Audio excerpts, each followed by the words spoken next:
Thank you, Scott. Wow, this is awfully wobbly. So, who likes changing passwords? Okay, there's a couple of you. Maybe I'll help you. Let's see what kind of people we are. Who likes forcing other people to change their passwords? Oh, there's a few more of you. Okay. Okay, well, I hope I'm going to try to change your mind about that just a little bit. So a little bit about me. Scott gave a great intro. I have done a few things in my life. I started out sysadmining. I worked as an attorney, practiced law for a couple years. Decided that wasn't for me, and I came back to tech and security, and now I run the security program at Pure Storage down in the Bay Area. So, you know, I'm not going to bore you with some really deep technical details. Probably a lot of you have tried cracking passwords before. I am, however, going to give you all of the kind of tools you need to do that, because my goal here is to set you up with a methodology and some of the tools that you need to implement what we've done at Pure Storage at your own place of work. So I'm going to review our approach, and then I've got here the but the slides. They may be slightly different. I made a couple edits last night, but the slides and some scripts and some how-to walkthroughs all in the GitHub, and that'll also be at the end. So why? So you might have heard that NIST released this guidance, kind of surprising many, that something we all kind of knew is that changing passwords on a regular basis is actually bad practice. So it results in people either using basically the same password every time by changing a character, or writing it down if they have to do that, if it's long and they have to change it a lot. So it results in all this kind of bad activity. And then also, I don't know how many of you are this, but I've been a blue teamer almost all my life. So, you know, we kind of are often in firefighting mode. We're responding to things. We're triaging events and whatnot. And we don't get to do some of the fun, cool things that everybody at the conferences talk about, because conferences are mostly filled with red teamers talking about what they do. So this allows the team to kind of get in there and do this kind of cool thing of cracking passwords and seeing what they get. And also, you get to learn some interesting thing about your coworkers. So some people choose some very interesting passwords. And also, it's proven to be pretty effective. So what you see here is the number of passwords we've been doing this for about 3 years. And you see here the number of passwords we cracked, as well as the percentage of employees that was. So you see that in the first couple quarters, while people were still learning, we were cracking more, but we were a fairly rapidly growing company. So quarter over quarter, we actually see a steady decline, and then a little bit more precipitous decline of the percentage of employees that we crack. And I don't have this data on this slide deck, but it is a little bit disproportionate to new hires. And this is kind of why. So the common password policies that we're all accustomed to basically say that the first example here is not okay, while the second one is perfectly acceptable for you to put in your password to meet the policy that they want, right? So what happens in reality, and I think as most of us probably know, is that those are just as easy to crack, because these substitutions are so common and so regularly used by people that we just check it. And so, you know, kind of information security Twitter agrees. So there's a lot of people that talk about this, make fun of the password policies that they see when they're signing up for their bank. Like, why are you making me do this? Why won't you let me do this, but you'll let me do this? So this is fairly common, so we wanted to take this approach. But where the difficult part is that we have customers who put security requirements upon us, or ask us to meet certain security provisions. They will say, here's our 80-page security policy. Before we can buy from you, you need to meet that. We're a business-to-business corporation, so they can do these kinds of things.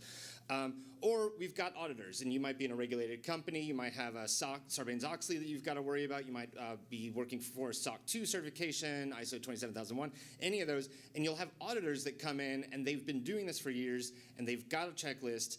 And this is usually one of those easy things for them to check off, right? They're going to just say, what's your password policy? And when they say that, what they really mean is, what are your settings in Active Directory? So you have to do this fairly long amount of time to train them that is not a policy. That your policy is something that is, in our case, it is you must have a strong password, and if it's strong, you get to keep it. And if you have a weak password, we're going to make you change it. And we test that every quarter.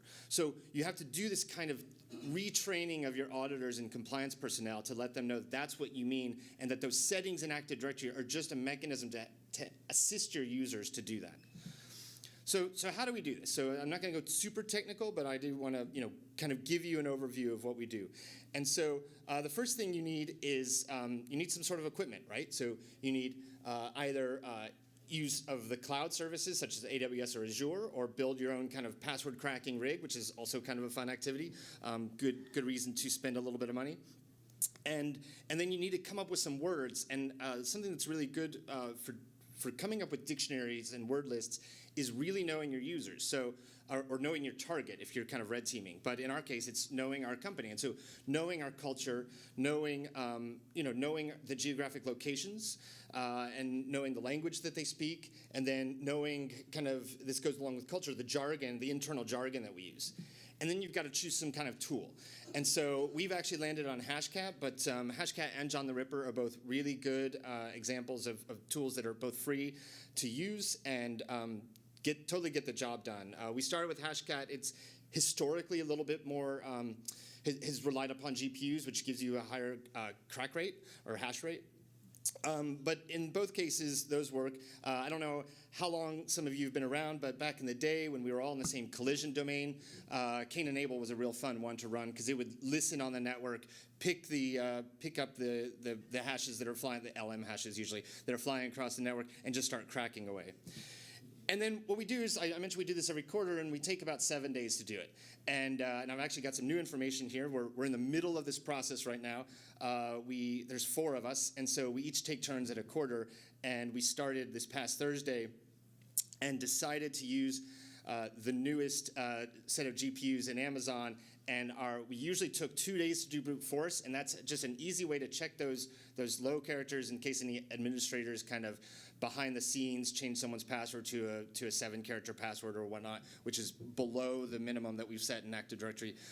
That used to take us 2 days, and that was actually kind of nice because what we would do is take any research that's been released over the past quarter, any dumps that are like listed on Krebs on security.com or something like that, take those and incorporate them into our word lists. Unfortunately, he told me that it only took him 9 hours, so he didn't get as much of a time frame, but now he can spend more time on building rules to go to the word lists, to do some mask processing. And then on the 7th day, all of the people that we've cracked, we then start sending out the notifications, give them 2 weeks, and then they have to change it. Everybody else is cool. So the brute force is straightforward, right? That just means crack it as, try every single combination for X number of characters. So that's super straightforward. And then we start doing the word lists. And that is basically some of the stuff that I was talking about. Like if you know your culture, you know the geographic region, there are some tools out there where you can essentially create maybe geographically specific words. So it will go out there and you specify the Bay Area, for example, and it will pull things like Warriors and Stanford and street names and things like that. Things that people tend to use with their to construct their passwords. And another really good source of information here is if you just mine your internal wiki or your internal knowledge base, whatever you use to support that, because that'll get in any kind of, especially any kind of code names that people will use, old original company names if you're fairly young and you had a different name when you were a stealth startup. Those are interesting.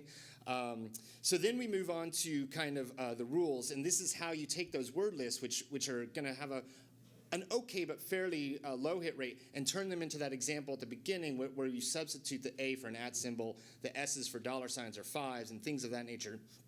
And it's got a number of rules that are built in, or you can develop your own, that then apply to the word list that you've fed into the tool. And then lastly, one that I actually find a lot of benefit from, or a lot of really a high hit rate, is using masks. And masks are basically a targeted brute force. So in the example I've got up here, this is Hashcat kind of language, I guess. And so you do a question mark A, and it means any character. An L is the lowercase ones. The U is uppercase. And once you learn your user behavior, or just people behavior in general, you can just pull down a word list, just take a glance at how people construct their passwords. And a very common format is to do uppercase, a bunch of lowercase, and then tack on a couple numbers to meet that password policy that they're trying to meet, right? Which they don't really want to do. So you do that, and you're now able to check a lot more of likely key space. Whereas if you were trying to brute force 10 characters, it's going to take you a few years. You just check the 10 characters for upper, those lowers a couple digits, and it takes you like 30 minutes. So that allows you to really get that. And so in here, I've put a couple of examples of exactly the kind of the command line that we'd use, but that's boring to look at, right? So I thought I'd show a couple. So I'm going to have to, I don't have this on my screen, so I'm going to peek over. Okay, so what we've got here is straight up just hashcat running with the parameters mean A3, the attack mode is a brute force mode. It's an NT database, or extracted from an NT Active Directory database. It's got the usernames in there. I'm specifying where the results go, and then I'm just trying everything, and I think that's actually 9 characters. And it doesn't look like I've got any, but we'll check the status, and I'm just running this on a MacBook Air. This is not what we do, but you'll see that it's going to take a really long time, right? So let's maybe kill that one and check one where I'm talking about where I've gone a little bit more specific with my mask, and you'll see I start to get hits immediately, even though it's on a pretty low-powered system. And what I've done is I've just done uppercase, or any character, and then some lowercase, and then a bunch of any. This is actually our database from back in 2015, so all these have been changed, but they're pretty common. And then, and again, so let's see, so yeah, so that was going to take 115 days, and like I said, it's going to take like 20 minutes on the stuff that we run. But then we can do something a little bit more interesting, such as using a specific word list that I've downloaded. There's a place on GitHub that's got probable word lists, so it's kind of a constructed likely set of passwords. I think this one's a few 100,000. And we're doing that, and then we're also doing what's called a hybrid mask attack. So we're taking those words, and then at the end of it, we're tacking on any 4 characters. So we're going to brute force just the 4 characters tacked on to the word. So if password was in the probable word list, then we would try password 11111, 11234, ABCD, and so on and so forth. So we run that, and we'll see that we very quickly get a lot of passwords, even on a MacBook Air. So you run through them very quickly, and it works pretty well. Any questions about those? Okay, cool. I'm going to move on. So now that you've kind of seen how we do this, and again, I just want to say that I'm just kind of giving you the surface of the actual technical piece of this, and that all of it's fairly well documented on GitHub with the ability to extract the data from Active Directory, which is easy, but it takes a while, and then you forget how you do it every quarter, and you have to do it again. So eventually we documented it. And then what we also do kind of for the auditors, although I've never been asked for this, but for the auditors, we actually store all of that in our internal GitHub and a private repository just for my team. So we'll upload the original hashes, the results, all of the rules that we use, all the masks that we chose to use that quarter, so that it's all fairly reproducible, and we can very clearly explain to the auditors. Now, they have asked, they say, do you document and do you have this evidence? And I say, yes, would you like to see it? And I've never been taken up on that offer. I think that's where they stop. So what we found, I've just got some kind of interesting results and stuff that we found over the course of doing this for 3 years. And this is a little bit not exactly how we do it, because I told you that we brute force up front. But if I were to rearrange the ways that I do the testing, and just like I did with the testing, that last one was much more efficacious than the first one, right? So if I put them in that order, what we find is that really in the first 4 to 8 hours, we're going to get the bulk of the passwords we're going to get. And then it's a real low tail afterwards. But because we kind of do it that way to give us some time to set up, this is not what our graph looks like unless we choose to do it that way. But that's what you can find. So if you're really either crunched for time or crunched for money, because renting this in AWS or Azure is pretty expensive, then you can rearrange them like that and just kind of maybe trust that everybody's meeting that 8 character or 9 character or 10 character minimum that you set in your password settings. And then the composition can be interesting. So unsurprisingly, we see the bulk of 9 because that's the bare minimum that people are allowed to have. We have caught some with the 7s and the 8s, like I said. But then we also catch a fair number in the 12s and the 14s and the 16s and even higher. I think the thing that was most interesting to me is that the majority of people that we found, of course, this is all just what we found, not the people that we don't find, is that they actually were using all 4 characters. I was really expecting the bulk of people to use more of a minimum and just use 3 characters. And so then we also found, you aggregate it and you see what's common over time. And some of these could be service accounts, but what's most interesting for us at a company called Pure Storage is that Pure is the base word in 4 of the top 10 passwords. And this link should be in there so you can do some of this analysis once you've got the raw lists of passwords that you've cracked. There's a couple projects. I think the one I use is called PIPAL, so P-I-P-A-L. It's in GitHub, and the link should be in the notes. And it'll just run through it and make these kind of cool ASCII graphs, but also give you some, just summarize the data and tell you where you are. So that's how I've done these, and then I turn them into Google Sheets and to make a pretty graph. So, we were doing it for a couple years, and what we found is that, just by kind of eyeballing the results and whatnot, we started to notice certain ones that would come over and over again. As one person in particular, he had StarCraft 1, then StarCraft 2, and StarCraft 1, 2. And so we decided to take, seriously. And so what we decided to do is we started to give them a separate set of notifications, right? So we wrote, I just took a Python module that takes similarity of one string to another. We decided on 70%. So if you were caught both times in a row and your current one is 70% similar to your previous one, what we do is you get a special email that says, hey, we noticed that your password this time is X% similar, it's just a mail merge, of your last month's password or last quarter's password of this. And we put that in the email. And I think most people, or many of the people, don't even realize that's not the current one, it's their previous one because it looks almost the same. And so we'll get some interesting reactions there. People will say, how can you send me my password in email? It's totally insecure. And I'll say, well, there's some interesting research out there that shows that given knowledge of your current password, they have a 20% chance of guessing your 20% chance of guessing your next password within 5 tries. And so what's interesting about that is that probably gets under the radar of any of our password lockout policies, because I think ours is 6. No, ours is 5. But that would be, if you get within 5, you're going to miss it, right? So that's a fairly scary bit of research, given that knowledge and given how many passwords are out there. So this is just kind of an example of one of those repeat offender tries where in August of 2017 we found 805 people, followed by only 490 the following quarter, which is pretty great. But of those 493 and 334 were of this same, were failing both times, and of those 138 failed both times, and they got the special email. So kind of wrapping up, just some lessons learned. So I mentioned the piece on GitLab, and I think that's really important because our hardest challenge, our biggest roadblock was the compliance and auditors piece. It was not the technical aspect. It was not convincing people. We got a lot of complaints, like we still get people that think that we store their passwords in plain text and that we've got to explain to them, no, they're all fully hashed to the one-way hash, but it's so easy to guess that we got yours. So the GitHub's interesting. The GitHub or GitLab is interesting. That was a combination of GitLab and GitHub. The fact that we rotate it through the team is pretty great. It gives a lot of people interesting things to do when their day job is maybe for the rest of the year is kind of triaging alerts from the SIM or something like that.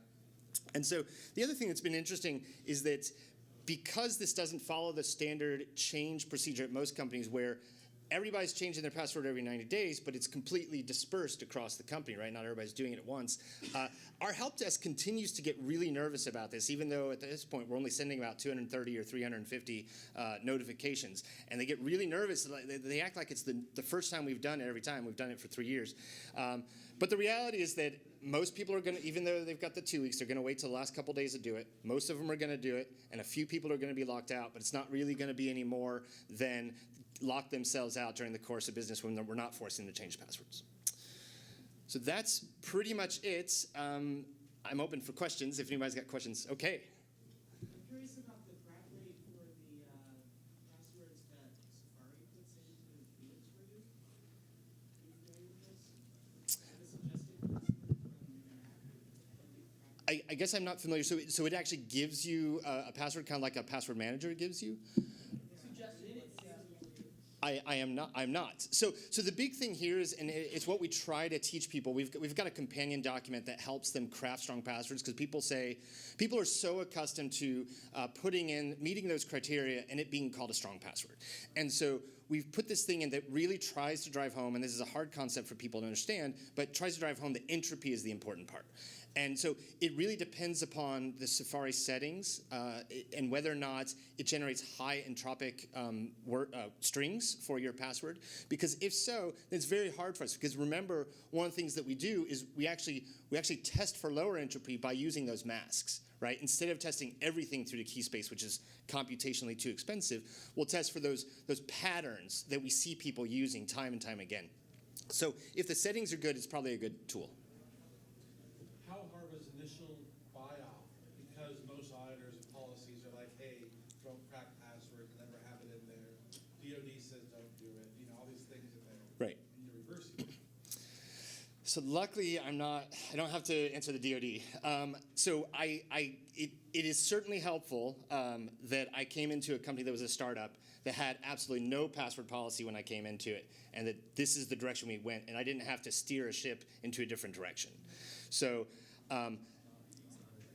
still, the conversations with the auditors, and again, customers, because they give us a little bit of a hard time too, you just end up showing them the results is kind of what we've done. So I think I was lucky because I came into like a new company that was kind of fresh, and so I got to do it from off the bat. What I think you would have to do is do this alongside your regular change regime, and then show the data, and hopefully it works. Because what I'm able to show now is that we're getting not only kind of better security, but better security awareness because of the downward trend of the people's choosing weaker passwords. If they straight up say cracking is verboten or something along those lines, perhaps you can come up with a way where you can really isolate that. I mean, we do use it in AWS, but there's no reason that you couldn't extract the full like ntds.dit out of Active Directory, put that on something, and put it on an isolated system that doesn't connect to the internet, right? None of this is really, once you have the software, really requires being connected to the internet. So I think that might be a way to hopefully address those concerns. Yeah, so I'm interested, have you seen a rise in like KeyPass managers like KeyPass, and are you looking at going the next step? Because people put their AB password in there, and then they have a weak password The master. into their master. So we've kind of thought about that, and we've thought about it in a couple ways. We don't have a plan for it, but I think it's interesting. We do encourage it, right? We do encourage the use of it. Unfortunately, there's no, say, that I know of, group policy or Jamf configuration where I can choose their settings for them, like as we were talking about the Safari ones, because that would be really cool. If I could just set the settings that chooses their random password would be great. What we are looking at, though, is we've done it in the cloud because that's been easier, and we haven't had, since we only do it for a week, it's been about cost effective for us. Also, it gets completely buried in the AWS spend from like the service, right? So nobody notices it. We've been looking for a reason to build something on our own, and all I'm looking for is the reason to be running it kind of all the time. And if we were grabbing that, because I was also thinking about just the keychain manager in Mac, we're about 85% Mac. So that might be interesting as well, because it also stores those passwords. So I haven't thought about it yet, but it's kind of on the horizon. I think that'd be a good approach. You and then you. What are you doing for the automation? Like if you get 200 passwords and send that over to who, or you automated it into AB? Yeah, so most oh, sorry. Sorry, yeah, just what method are you using to force it to go 2 weeks out? Or? Yeah, so most of the methods that I talked about, because at the point where you're talking about, I get to hand it off to the sysadmins. All the stuff that I talked about is mostly manual. We've written it. There's some of the analysis, once we've got the data, we've scriptified, and then I mentioned that we mail merge out the kind of repeat offenders. The sysadmins have done a great job of basically writing that in PowerShell, and so they do it. They set a note. We send out the notifications. That's actually just a cron job on a Linux server, and it's really ugly, but it just uses mailx. And the reason for doing that is I did all this date math in Bash because I kept getting the dates wrong. I'm not good at dates, so I'll just do it in Bash. But they've done all that, and so they just at the end of the time they just click the you must change password at next login flag using PowerShell, and they just kind of do it. So it's pretty low touch for them, so it's pretty good. And then. Yeah, I was curious about rotating passwords. You said you're still doing 90-day rotation, or have you moved away from that? Yeah, so what we do is we do this on a 90-day basis, and we force people to change their password if it's weak. So we haven't. You're not forcing change if they are meeting your compliance framework. Correct, which is always a moving target. So that's why in the policy we define it as strong, and strong means we can't crack it, and weak means we can. So you don't have a date and say, okay, because I'm thinking like we're trying to move towards like 1 year rotation. And I think you could totally do that. You could totally put the age of 1 year and then do this on a quarterly basis, making others change it at 90 days. And I think that would be fair. And we've talked about it. At the time, we were fairly young and nobody had long. Now we've got people that might not have changed it for 5 years, so maybe we should start thinking about that. Yeah, but what about length? I mean, why not just go to like 16 characters Yeah. as a foundation, and then you're going to have much less of this weak password problem? It won't be as fun. No, I think. I mean, it's just hard to swallow, right? So we have a fairly heavily engineering culture, and so I mean, 16 might not work, but 10 might work because I'll get a lot of arguments about when I talked about entropy with you. I'll get arguments about like a highly entropic 10-character password would be still very difficult for you to call. And I'm sorry, I'm out of time, but I'll go outside and be happy to talk to anyone. Thank you.